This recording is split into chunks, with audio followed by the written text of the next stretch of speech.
Hello everyone, this is ksante tips and tricks.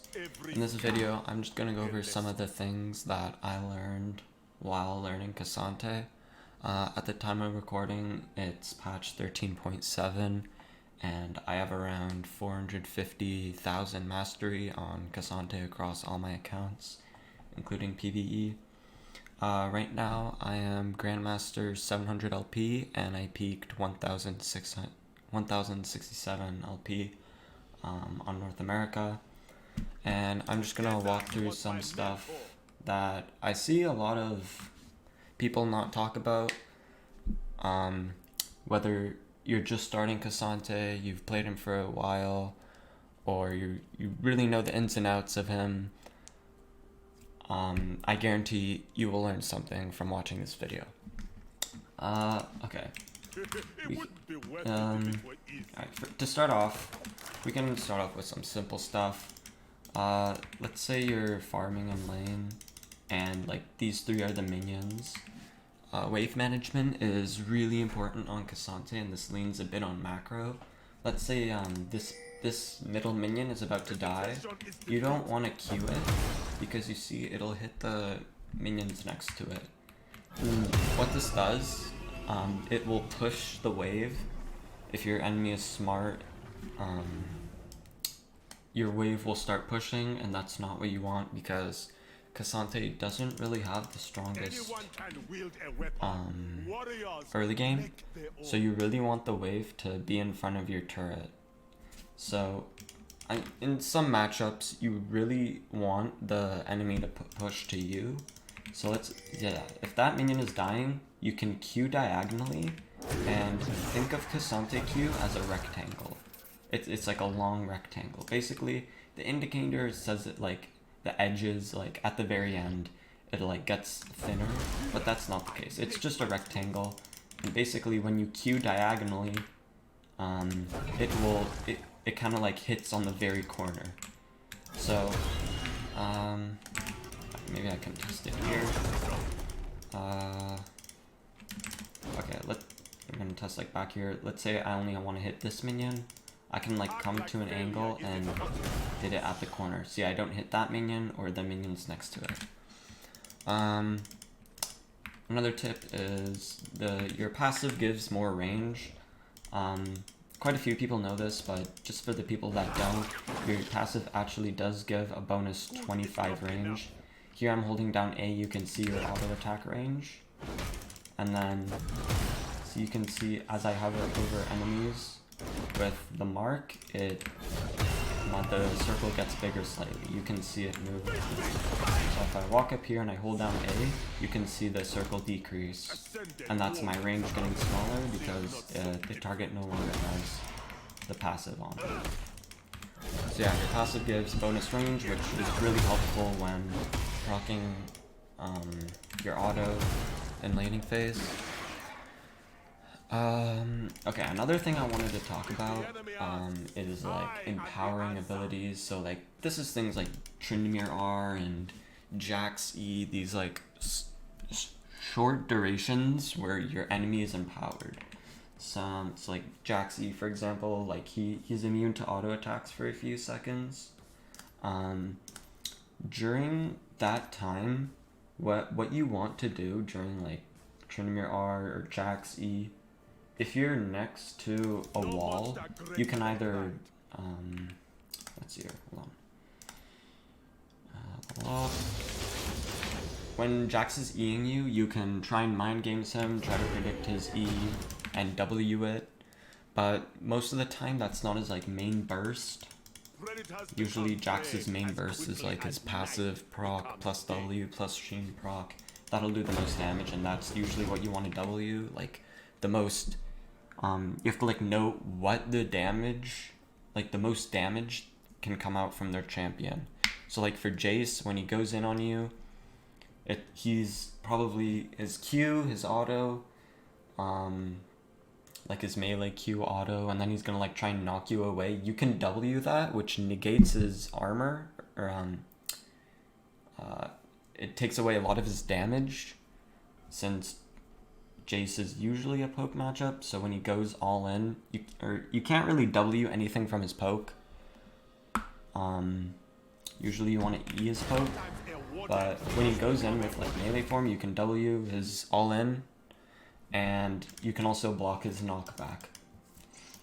So you can do that, or like for Tryndamere R, for example, you can with your R, I don't see a lot of people do this, and it's you can drag out a long animation. So basically your R animation depends on how far the enemy travels. So this is just a normal R animation where it doesn't hit a wall, it knocks them back, and they're pretty much not CC'd, apart from like a small little airborne. You can see they're not really CC'd here. But let's say you're next to a wall, you ult them, they're CC'd for a whole lot longer.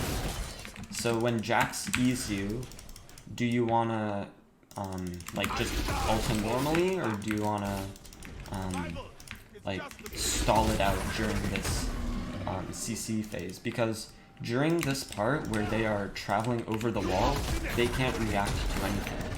So the longer the wall, the more you can drag it out. So the longest wall in top lane is probably this alcove wall, or it's this wall right here, which is a tiny bit harder. If you practice him, you can usually get it every single time.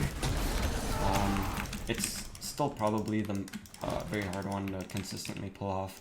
But my point is, when Tryndamere presses R and you hit like an R like this, do you see how long that how much time I'm buying from just this one super long R? Okay, let's see, like right when the timer hits, and let's count like when we start and when we end. So I'm gonna start at 1305. 1305 goes off, and it stops at 1307. That's 2 extra seconds of CC, and it's just insane for buying time for short empowers when you're, or short durations where your enemies are empowered by something, like Jax E or Tryndamere R is a short example. And you can ult here on the alcove. This one takes a bit of practice. I'm still not perfect at it. But yeah, so pretty much if you can get like a long R, usually from here all the way here is pretty inconsistent. You're probably not going to hit it every time. So usually just try and play around this big hunk of terrain here. This is probably like one of the best stuff to play around, because it's just like the fattest piece of terrain. So yeah, using your R to buy out time is something I see a lot of ksante players do, or a lot of high elo ksantes do. Oh yeah, another small tip: when you R and you see this little bar here, I don't know why it's resetting. I think that's just a bug. But basically, when you W, you actually get a small chunk of time. So you need to like watch when you're about to run out and see. You will actually get like a small piece of time. You see, you can't really see it there because the practice tool is bugging a bit.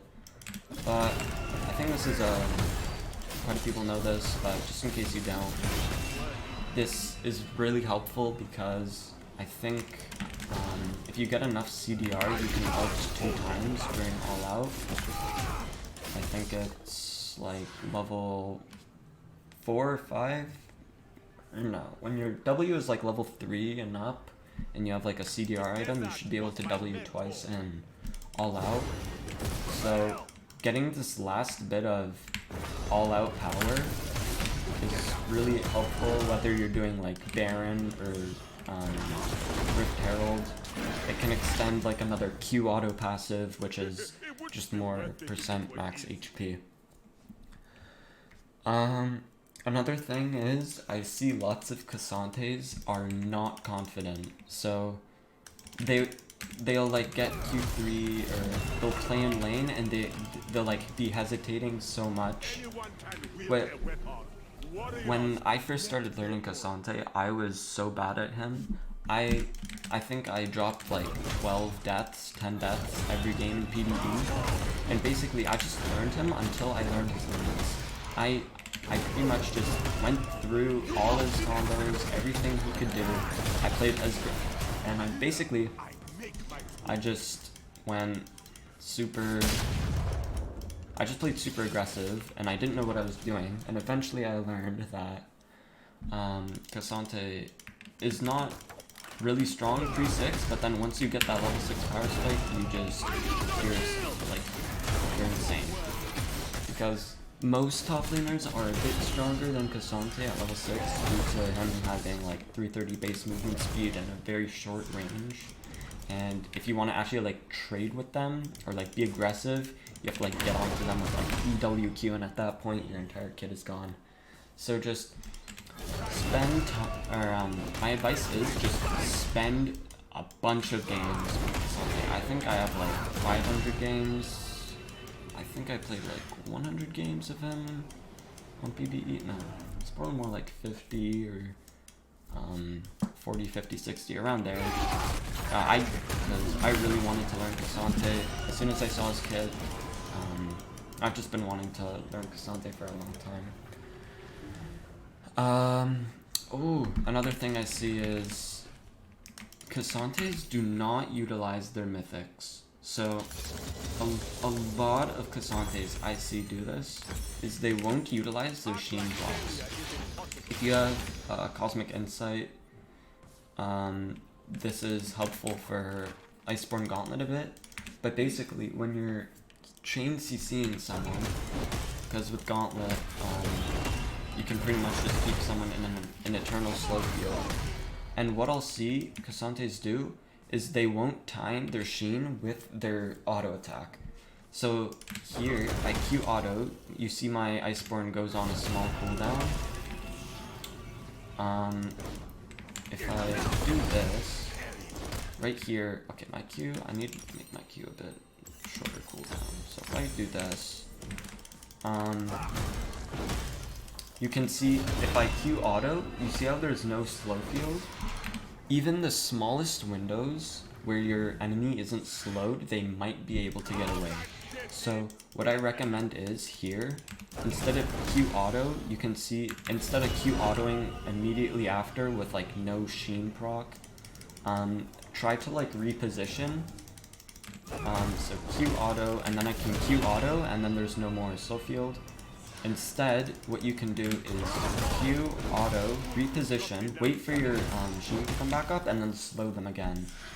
Because they'll still be slowed partly from your Q, and you can hit them again after that. Another thing is, if you have like Q3, you can E auto, which is guaranteeing the Q3, and that pretty much guarantees the slow, which guarantees the Q, or not guaranteed, but you have a lot higher chance of when your enemy is slowed. Pretty much just learn the ins and outs of your of the champion. What I recommend is hopping into a practice tool and just messing around with him, seeing what he can do,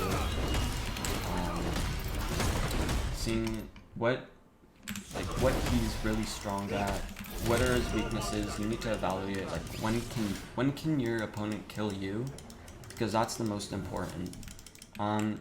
As for practices, one I really like to do is this lineup right here. Basically, your goal is to just ult the enemy directly into the turret every single time. And do it to a point where you're comfortable consistently hitting it every time. I know it takes a lot of practice to consistently hit the hard ones. Like this one's still a bit hard, but it is possible. Oh my god. Because there is like a small wall here, it's a little hard to angle. You need to get it like just right. Yeah. This wall here is very important for ksante, because this chunk of terrain, you'll be fighting around it like at least 70-80% of the time. And just to see like how much of a threat is it, even if your enemy is like standing here, you can like EW, knock them here, and then get the angle and knock them with the tower. They were standing here, like if you're on blue side ksante is like the best, because your enemies will have to play like really smart if they don't want to get like knocked in and then ulted and then screwed. So learning that, I can't stress this enough, use this chunk of terrain right here is like the game saver for ksante. You need a kill, you ult someone through here. You're getting like ganked by 3 people in a side lane, like let's say I'm over here. Let's say I'm hitting this tower and 3 people start walking here. You can just like EW and then get a free getaway, and then, or you can kill them too. These people are still like over here, very clueless as to what just happened. Because this creates such a big gap between you and the enemy, or it takes them such a far distance, and it's like really consistent in how you hit it. So yeah, just warm up I like to do on practice tool is consistently hitting the R and consistently doing it while like it's one thing to like stand here and like maneuver, like getting the angle and then like lining it up, and then it's another thing to like pretend you're like fighting someone and then you need to do it like really quickly in the action. So you need to do it quickly, like on the go, because your enemy isn't just gonna like stand around sitting next to the wall. So like practice doing it like really quickly and getting used to this wall right here. I have a lot more stuff to talk about, trust me. I don't want this video to go on too long, but let me know how you guys thought about the video. I can make a part 2 definitely if I get some good feedback on the video. I can talk about a lot more stuff. But yeah, that's it for part 1.